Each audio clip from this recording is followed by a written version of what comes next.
As for how cloud paging actually works, it works pretty much the same as a regular app as far as how it's deployed. So with cloud paging, the application is broken down into pages of data. And that data is stored on your servers at Charleston. And that app kind of keeps its own virtual file system and registry.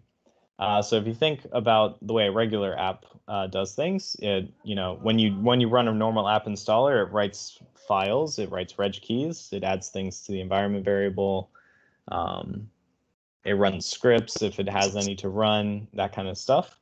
A virtual app does pretty much all the same things. It's just it does it in its own sort of virtual sandbox.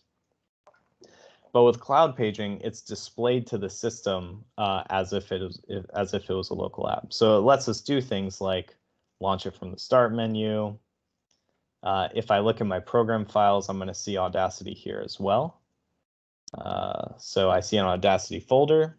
I can move around files and stuff. I can even launch it from here also.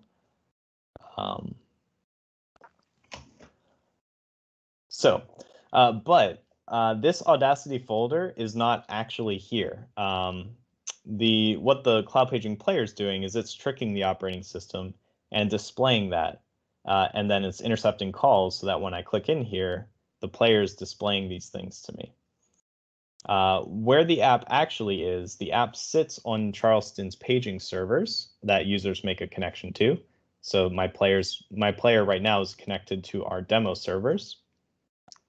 And then the player also has a local cache that it stores the data it's using right now.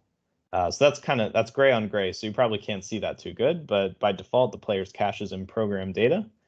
So it almost works like RAM in that it's temporary memory. It stores the pages of data that make up the app in the local cache as you're doing it.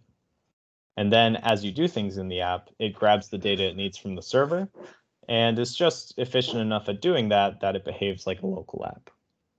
So that's kind of the quick rundown on how cloud paging works. We go into a lot more detail on the packaging course, but that's pretty much what you need to know as far as how it works in general.